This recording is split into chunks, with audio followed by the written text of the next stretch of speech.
एक ब्राह्मण था, उसका नाम क्या था? एक आत्मदेव नाम का ब्राह्मण था। तुंगभद्रा नदी के तट पर रहता था। उसकी पत्नी का नाम था धुंधुली। इनके कोई संतान नहीं थी। आत्मदेव एक दिन वन में चला गया। वन में जाकर के मैं आत्महत्या करने लगा। तभी एक संत ने देखा। संत हृदय नवनीत समाना। संत का हृदय कैसा होता है? मक्खन के जैसा। क्यों? मक्खन से उपमा क्यों दी? बोले मक्खन दूसरे की गर्माहट से पिघल जाता है। कोई गर्म वस्तु हो, रोटी गर्म होती है, गर्म रोटी है लेकिन मक्खन पिघलता है। ऐसे ही संत का स्वभाव है। विपत्ति किसी और के जीवन में होगी लेकिन उसकी विपत्ति से संत पिघल जाता है। पिघल गया संत का हृदय। आत्मदेव से जाके कहने लगा, बेटा क्यों दुखी हो, क्या कर रहे हो? बोले मैं आत्महत्या कर रहा हूं। नाम क्या है तुम्हारा? बोले आत्मदेव। बोले नाम तुम्हारा आत्मदेव और कर रहे हो आत्महत्या? ऐसी कौन सी गरज पड़ी भैया जो तुम आत्महत्या करने आ गए? क्या हो गया? इतना कौन सा बड़ा अपराध हो गया? आत्मदेव कहने लगा, मेरे संतान नहीं है। संत मुस्कुराने लगे। बोले भगवान जिस पर कृपा करते हैं उसको संतान देते हैं, और जिस पर बहुत बड़ी कृपा करते हैं ना उसको कुछ भी नहीं देते। क्यों? बोले क्योंकि ठाकुर जी जिसका कोई नहीं होता ना, बंजर जमीन हो, जिसका कोई मालिक नहीं हो, वो जमीन किसकी होती है? वो सरकार की हो जाती है अपने आप। ऐसे ही भगवान कहते हैं, ऐसी संत कहते हैं जिसके कोई बालक नहीं होते उसके भगवान होते हैं। भगवान ही उसको अपना पिता माता मान लेते हैं। किसी के पुत्र या पुत्री नहीं है तो वो घबराए नहीं। ठाकुर जी ने तुमको साधारण पुत्र पुत्री इसलिए नहीं दिए क्योंकि भगवान कहते हैं तुम्हारा पुत्र मैं हूं, तुम्हारी पुत्री मैं हूं। जब मैं ही किसी की संतान बन जाऊं तो फिर उसको संतान की क्या जरूरत है?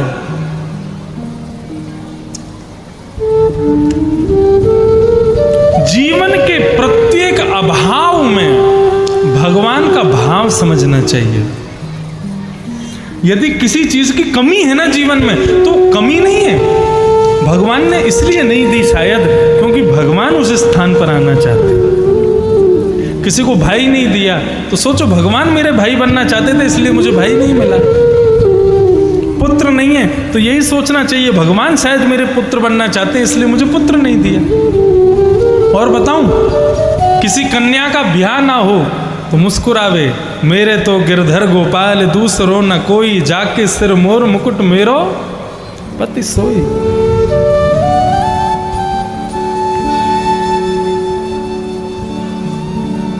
कई भैया सोच रहे हैं, बोले माताओं का ब्याह नहीं हो तो ठाकुर जी को पति मान लो, हमारो ब्याह नहीं होता हम क्या करें? साधु बन जाओ, बाबा जी बन जाओ, जग कल्याण करो।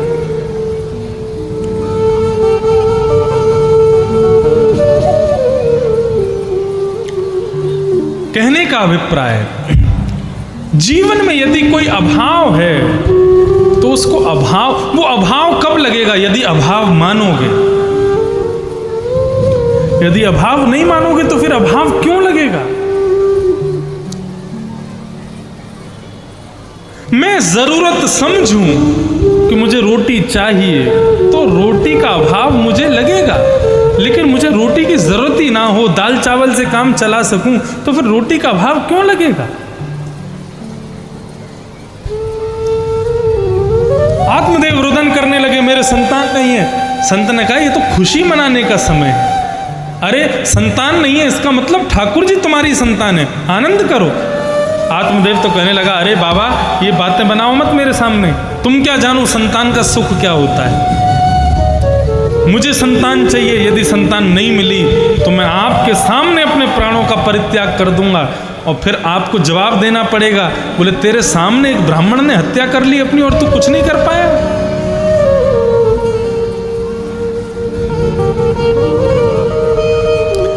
संत का हृदय पिघल गया।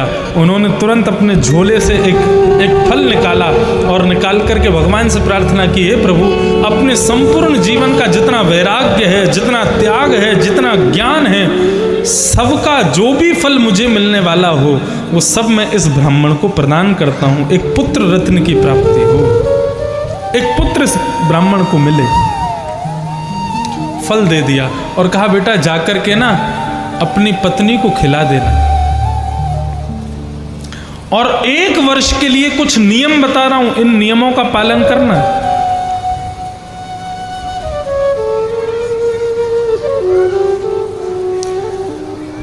माताएं सब ध्यान से सुने, जब बालक गर्भ में हो तो 9 महीने तक इन नियमों का पालन करना चाहिए। उसके बाद यदि बालक जन्म लेगा ना तो वो बालक साक्षात गोकर्ण जैसा होगा, ध्रुव जैसा होगा, प्रहलाद जैसा होगा। कौन कौन से नियम? सत्यम शौच्यम दया दानम एक भक्तुम तु भोजनम वर्षावधि स्त्रिया कार्यम तेन पुत्रोति निर्मलम्। निर्मल पुत्र, अति अद्भुत पुत्र की प्राप्ति होती है 1 वर्ष तक इन नियमों का पालन करने से। गर्भ में बालक हो तो उसके बाद में पहला नियम जो अपनाना है, भूल करके भी झूठ नहीं बोलना, केवल सत्य बोलो।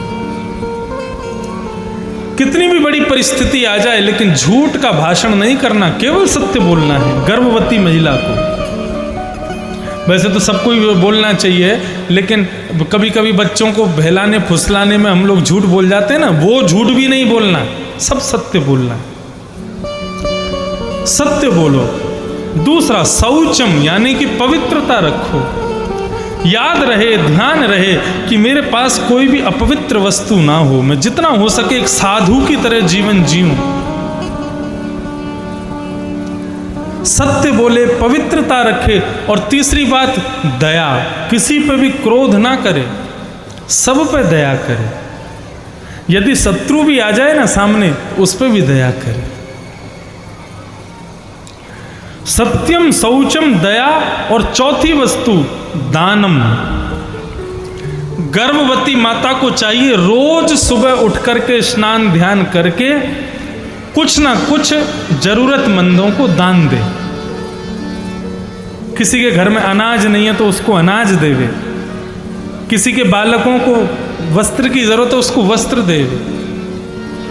मतलब 9 महीने तक ये क्रम रहना ही चाहिए। चाहे 1 केला दान करे अपनी व्यवस्था अनुसार, उसकी जितनी योग्यता, उसके पास जितना धन है उसके अनुसार दान करे, लेकिन करे जरूर।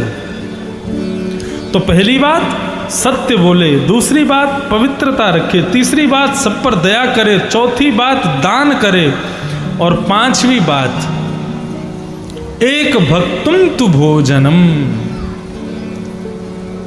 केवल दिन में 1 समय ही भोजन करे। मतलब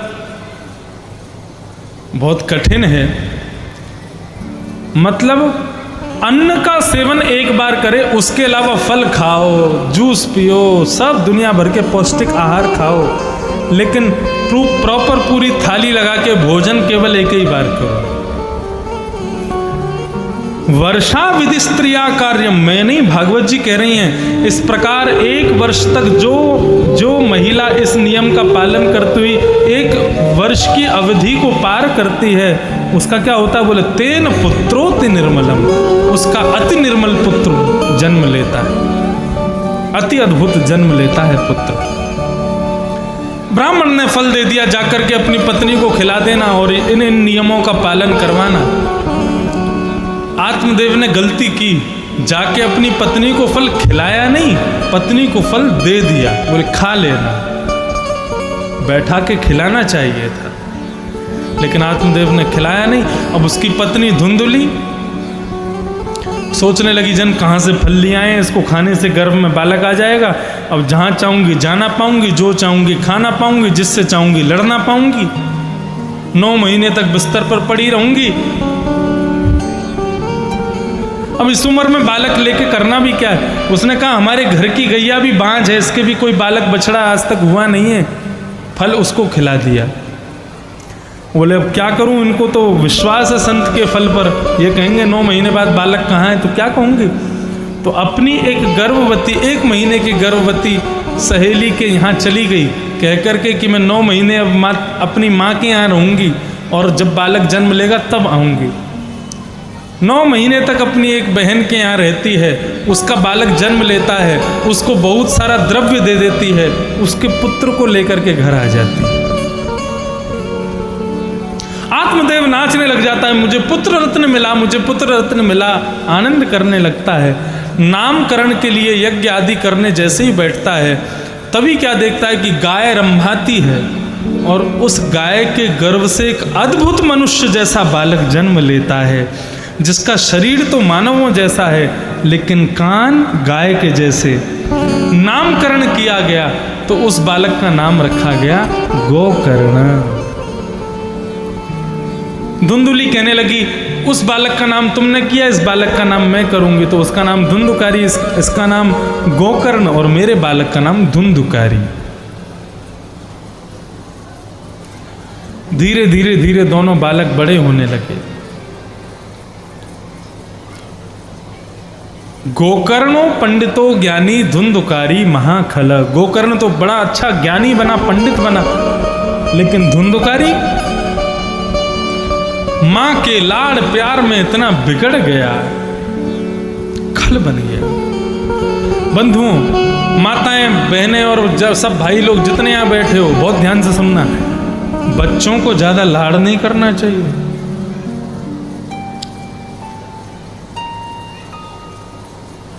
लालयेत 5 वर्षाणि 10 वर्षाणि ताड़येत प्राप्ते तु 16 वर्षे पुत्रम मित्र वदाचरेत। न्याय कहता है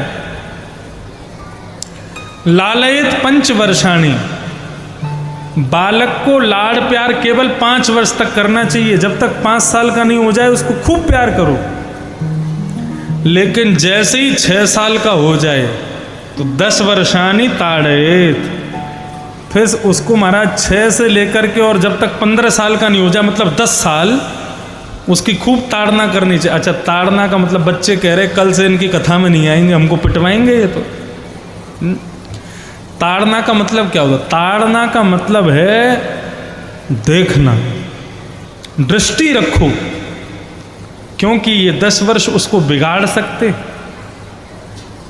यदि आपने 15 साल की आयु तक बच्चे पर पूर्ण निगरानी रखी, उसको ध्यान से रखा, तो प्राप्ते तो 16 वर्षे, जैसे ही 16 वर्ष में प्रवेश करेगा बालक, फिर उसके बाद आप उसके पिता नहीं हो, आप उसकी माँ नहीं हो, पुत्रम मित्र वदाचरित, फिर उसके साथ मित्रता कर लो, फिर उसके साथ ऐसे रहने लग जाओ जैसे कोई मित्र रहता है। ये हमारा शास्त्र कहता है ये बात। लेकिन भैया लाड़ना ज्यादा नहीं करनी चाहिए, बच्चे बिगड़ जाते हैं। धुंधुकारी बिगड़ गया, अब तो महाराज वैश्यालय जाने लगा, मदिरा पान करने लगा, उल्टे सीधे काम करने लगा, माता पिता से पैसा मांगने लगा, नहीं देते तो पीटता। धुंधुकारी सिर पे हाथ रख के, आत्मदेव जी सिर पे हाथ रख के बैठे थे, बोले इससे बढ़िया तो बालक ना होता, इससे बढ़िया तो बिना बेटे का ही था। तब संत की बात याद आई और संत ने कहा था कि भगवान ने बहुत बड़ी कृपा की है कि संतान नहीं है, संतान होने के बाद ज्यादा दुखी हूं। दुखित पिता को देख करके दूसरे पुत्र जो गाय से उत्पन्न हुए गोकर्ण, उन्होंने जाकर के पिता को प्रणाम किया, बोले पिताजी क्यों दुखी हो? तब उन्होंने बताया, बोले कि मेरा बेटा ऐसा निकला, ऐसा हुआ, सब बातें कही। तब यहाँ पर गोकर्ण जी ने अपने पिता को ज्ञान प्रदान किया, इसी को गोकर्ण गीता कहते हैं। इस गोकर्ण गीता को सुनकर के आज की कथा को हम विराम देंगे, बहुत ध्यान से सुनना। क्या कहते हैं अपने पिता को गोकर्ण जी महाराज? सबसे ज्यादा सुनने योग्य प्रसंग। गोकर्ण गीता सुनते हैं, जो गोकर्ण सुना रहे हैं अपने पिता को। पिताजी, देह स्थिमां सुरुधिरे अभिमतिं त्यजत्वं, जाया सुतादिषु सदा ममतां विमुञ्च, पश्यानिशं जगदिदं क्षणभङ्गुनिष्ठम्, वैराग्य राग रसिको भव भक्तिनिष्ठ। पिताजी, मानव को दुख दो वस्तु देती हैं। सबसे पहले तो पिताजी, देहेस्तिमाम सुरुधिरे अभिमतिम त्यजत्वम। देखो, पिताजी को ज्ञान उपदेश किया धुंधुकारी ने, गोकर्ण जी ने। गोकर्ण जी से ज्ञान उपदेश लेकर के श्रीमद् भागवत जी की सन्निधि में आकर के उनके पिता ने भागवत जी का पाठ करते करते करते करते अपने प्राणों का परित्याग कर दिया। पिताजी ने प्राणों का परित्याग कर दिया। मां ने कुएं में कूद करके जान दे दी। अकेला बचा है धुंधुकारी। गोकर्ण कहीं और रहते हैं। अब तो धुंधुकारी 5 वैश्याओं को घर पर ले आया, उनके साथ रमण करने लगा। एक दिन राजा के यहाँ चोरी करके आया, सैनिक ढूंढने लगे तो वैश्याओं ने सोचा इसको पकड़ा गया तो इसके साथ हम भी पकड़ी जाएंगी। उसके हाथ पैर बांध करके मुंह में जलते हुए कोयले अंगार डाल दिए, मर गया धुंधुकारी वहीं पर, और एक प्रेत बन गया। भजन बिन लोग पूछते हैं महाराज जी, भूत होते हैं? भूत, हाँ भूत होते हैं।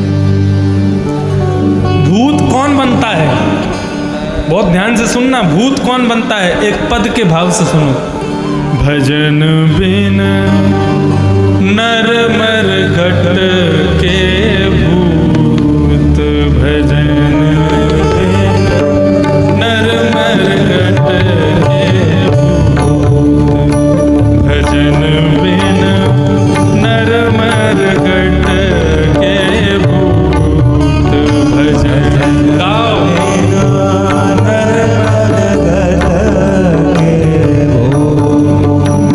जिसने भजन नहीं किया वही फिर मरघट में जाके भूत बन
भजन बिन नर मर घटके भूत। जो भजन नहीं करता है समझ लेना वही भूत बनेगा, वही भूत होते हैं। तो इस प्रकार महाराज धुंधुकारी मरने के बाद कौन बन गया? भूत। क्यों? क्योंकि भजन नहीं किया था। गोकर्ण जी को जब पता चला तो गोकर्ण जी ने आकर के उसका गया जी में पिंडदान आदि किया, लेकिन उससे भी कोई फर्क पड़ा नहीं। तब गोकर्ण जी ने सूर्य नारायण भगवान से पूछा कि महाराज मेरे भाई की गति कैसे हो, मेरे भाई का सब मंगल कैसे हो? तब सूर्य नारायण ने उत्तर दिया, श्रीमद् भागवतान मुक्ति सप्ताहम वाचनम कुरु इति सूर्य वचः सर्वै धर्म रूपम तुगे श्रुतम्। बोले महाराज श्रीमद् भागवत की सप्ताह कथा करो, उससे आपके भाई कैसी भी प्रेत योनि में हो, भूत योनि में हो, उनको मुक्ति मिल जाएगी। श्रीमद् भागवत की कथा की गई महाराज। कई लोग कथाओं में बांस का लट्ठा गाड़ देते हैं, बोले क्यों? हमारे पितर आके बैठेंगे इसमें। अरे भैया बांस के लट्ठे में पितर नहीं बैठते। असलियत तो समझो क्या है। भागवत में वर्णन आया कि जब कथा शुरू हुई तो कथा के शब्द नाद से जो जात रूप में जो धुंधुकारी था वो टिक नहीं पा रहा था कथा पंडाल में। कथा का पंडाल बांस का बना था तो उसने कोई जगह नहीं मिली, इसलिए बांस में जाके बैठ गए। लोग सोचते हैं पितरा के इनमें ही बैठते हैं, ऐसा नहीं है। कई जगह लोग बड़ा बड़ा पंडाल बना लेते हैं, लेकिन जबरदस्ती खूब समझा लो लेकिन मानेंगे नहीं, एक बांस तो गाड़ ही देंगे। लेकिन हमारे पितृ बैठेंगे आके। तो हम भी कह दें, भागवत में वर्णन आता है कि जब प्रत्येक दिन की कथा होती गई ना, तो हर एक दिन की कथा सुन सुन के एक एक ग्रंथि फटती गई। 7वें दिन बांस फट गया था। तुम्हारा बांस भी फटना चाहिए, नहीं फटा तो समझ लेना पितृ बांस में भीतर दम घुट गया उनका।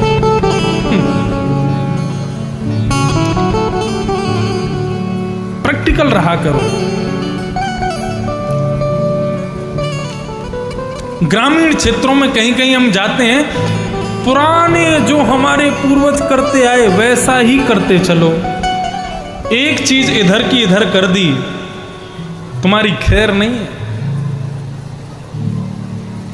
एक जगह हम कथा करने गए, वहां पे हमसे पहले एक व्यास जी कथा, वो व्यास जी भी हमारे साथ चलते थे कथाओं में, भागवत जी का पाठ करते थे। तो वो वहाँ 7 साल से भागवत की कथा कर रहे थे। 7 साल बाद गांव के लोगों ने कहा हमको बड़ी कथा करानी है। तो व्यास जी ने कहा हम जिन व्यास जी के साथ जाते हैं कभी कभी उनकी कथा करवाओ। उन्होंने ऐसे ही आपकी तरह बढ़िया गांव में व्यवस्था की। हम कथा करने के लिए गए तो भागवत में कथा आती है वृत्रासुर की कथा।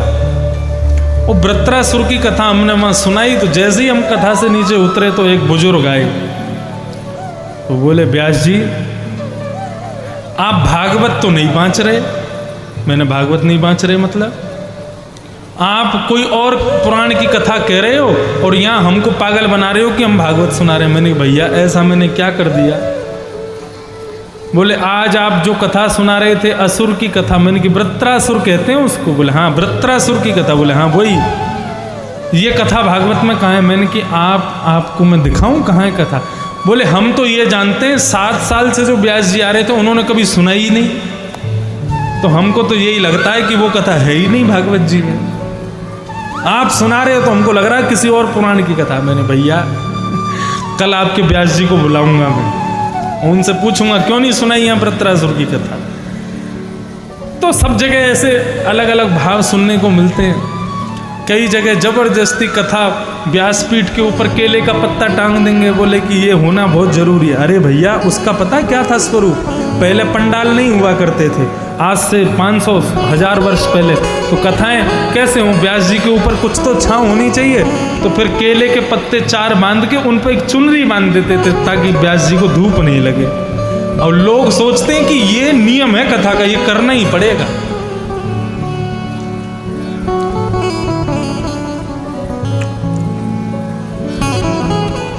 व्यास को जब बुलाओ ना कथा करने के लिए, तो व्यास से पूछो क्या करें क्या ना करें।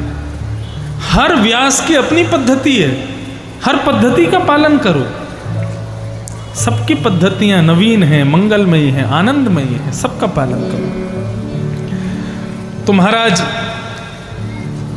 गोकर्ण जी ने जैसी कथा सुनाना शुरू किया,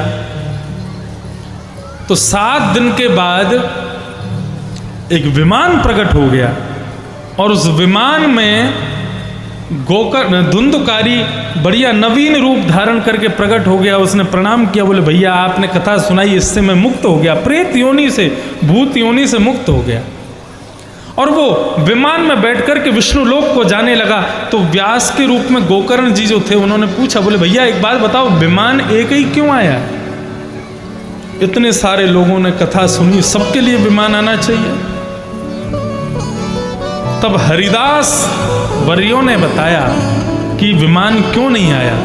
बोले श्रवणस्य विभेदेन फल भेदे संस्थितः, श्रवणम तो कृतम सर्वै न तथा मननम कृतम। बोले श्रवण का भेद हुआ है। यहाँ जितने भी श्रोता बैठे, इन्होंने केवल कथा सुनी है, जीवन में उतारी नहीं है। यदि उसका आचरण करते, उसको जीवन में उतारते, तो यहाँ जितने श्रोता बैठे हैं सबके लिए विमान आ जाता। व्यास जी ने कहा, बोले श्रोताओं मैं फिर से कथा शुरू कर रहा हूं, अब 7 दिन के लिए फिर से कथा सुनो, जीवन में उतारना, सबके लिए विमान आना चाहिए। पुनः 7 दिन की कथा करी। जैसे ही 7वां दिन पूर्ण हुआ, महाराज आकाश से असंख्य विमान पधारे, और उन विमानों में सारे श्रोता वक्ता बैठ करके विष्णु लोक को प्रस्थान कर गए।